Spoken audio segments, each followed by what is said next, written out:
Tara Whitney from Whitney Consulting. We write grants, tenders and business cases. And I have the good news that the RJED grant is now opened, round 3. So RJED is the Remote Jobs and Economic Development Program. It's open now and it closes on the 7th of April 2026. You can get funding for up to 3 years.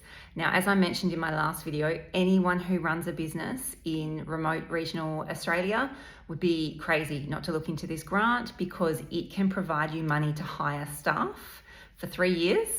And you can get equipment for those staff, you can pay for all of the superannuation, leave entitlements, etc. The grant can pay for all of that for you. So it's a really good grant to look into. Who can apply?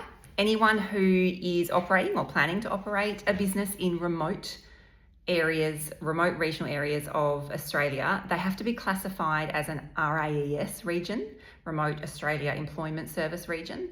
To find that, there is a map on the NIAA website, or you can search RAES race regions, and it would also be, there'll be a link in the guidelines as well. Essentially, if you're close to a major city, you might not be eligible, but if you are in a regional area, remote area, then have a look and see if you apply. Other than that, anyone can apply. Not-for-profits, businesses, local governments, partnerships, even a sole trader can apply, but you can't apply for your own job if you're a sole trader. What is the funding for? So what is it about? So the funding body is trying to create jobs. Under this round, they're looking to create 1,300 jobs across Australia. So they're trying to create jobs in remote areas. They understand that it takes money sometimes to get those jobs up and running and possible for a business to sustain.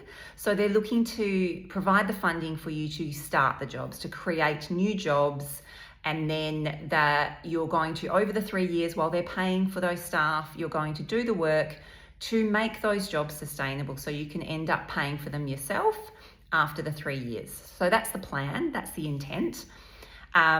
This grant will cover, as I said, wages for up to 3 years, starting in the 26-27 financial year, so starting 1st of July 2026, aiming to create 1,300 jobs. So there's a lot of jobs that can be created, as well as funding the wages, which have to be award rate. So they're only going to fund the award rate of the wages. They won't fund if you're paying higher, you would have to top it up. But as well as funding the wages, they'll fund superannuation, but they'll also fund any equipment or things that are needed to create the job. So you may need a desk and a computer for this person to work at, so they can fund that equipment. You may need to put this person on a training program on how to use Microsoft Excel or something like that. Whatever it is that you need to get this person up and running, equipment, training costs, that sort of thing. Infrastructure, you might need to expand your workshop because it's not big enough for the extra employees to work in. Anything like that you need to be able to create these jobs, you can apply for. Now, in terms of the amount that you can spend on that equipment, infrastructure, obviously, if you want to build a $20 million facility and then create 3 jobs, that's not going to work. So it's about reasonable amount. As I mentioned in my last video, it's about, how many jobs am I creating and how much money am I then asking for to be able to create those jobs. So they're not going to want to spend a whole bunch of money on the equipment that's only going to create 3 jobs. They have a total for this first financial year, the 26-27 year, of about, I think it's 94.2 million. So they don't want to spend 20 million creating 3 jobs when they're trying to create 1,300 jobs. So be aware that you've got to look at the reasonableness of your ask. There are no set industries that the jobs need to be in. They don't have to be a certain type of job. The thing that they must be a new job. So they can't be replacing an existing employee. It's a newly created job. They also must be an entry-level job. Now, this is something that's been added this round to really clarify. It must be entry-level. So not managerial level skills, not a specialist area. They must be entry-level jobs. It can be full-time, part-time or casual, or a mix of both, or all 3. And it must have the support of the local community.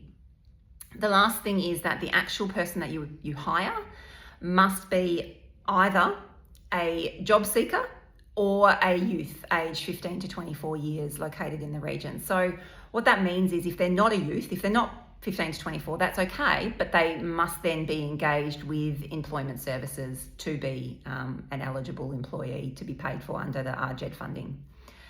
So this is not about creating jobs in regional areas and then bringing people in to the region with all these specialist skills to do the job. It's about hiring local people. It's about creating jobs in the region. It's about helping people who are just entering the job market or don't have a job, they're looking for a job, helping them to find a job where they live in the regions. You do not have to be an Indigenous organisation, and the people you hire do not have to be Indigenous to get this funding. It's about the remote regions. You can be, obviously, and I certainly encourage you to apply if that is the case, but you don't have to be. How much money can you get? There is no set minimum or maximum amount. As I mentioned, there's up to 94.2 million available for that first financial year. So you can apply for the funding for as many jobs as you can create, but you need to be able to argue that you're going to be able to cover the wages after those 3 years end. So you're going to be able to make these jobs sustainable. So don't go and create 20 jobs if you really think you're only going to be able to sustain 2. It's important that you know, again, that they'll only pay the wages, super, etc. at award rate. So really be aware of that, or the minimum wage, whatever it is under that award. If you want to pay higher, you can, but you have to cover that difference. The amount you actually get paid will depend on who you end up hiring and when. If you hire someone partway through, they will start paying you from then. So that's how it works. The other things I wanted to talk about, so tips I wanted to provide you. We've got a lot of experience with this grant. I've mentioned before, Whitney Consulting is one of only 3 grant writing companies Australia-wide that the funding body, NIAA, has engaged to assist with reviewing grant applications under RJED. So after last year, we talked to RJED and gave some feedback, and they have made some changes to round 3.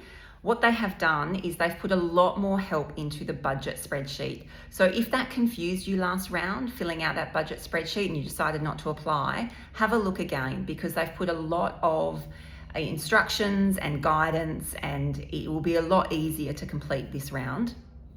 Some tips I wanted to make. Remember what the funding body's trying to achieve, as always. They want to create jobs, right? In regional areas for people who struggle to find jobs, youth, job seekers. They want these jobs to continue and not to stop. So you need to make sure you think about how you are going to fund them after the 3 years ends. What are you going to do during those 3 years to build up your revenue, to build up your services, to be able to pay them once the grant stops paying them? Secondly, the support of the local community must be evidenced. It is really important. You can't just say you have it, you must prove it. You've got to have letters of support. They've got to be recent. They've got to be signed. So my points are on this, my recommendations are, please consult, get evidence of your consultation with the local community, consult your local employment services provider. What kinds of people are there? What do they have on their books? What kind of jobs are needed? What training would be needed for them the people on their books to be able to do the job that you need them to do? Because you're going to have to include that training and the cost of that training in your grant application so that you can get the grant to fund it. Get them to put in writing that your project is needed and wanted by the local job seekers and the local community. Contact your local First Nations groups. Speak to the local chambers of commerce, anyone who represents the community and can evidence that they support you doing this project and that these jobs are needed. Other than that, be certain what the award type is and have a look and see whether or not you're going to have to fund to top up, and make sure that you can do that before you apply, and get your quotes for any training, equipment, uniforms, anything that you need to be able to do create the jobs, because you'll have to include them in your application as well.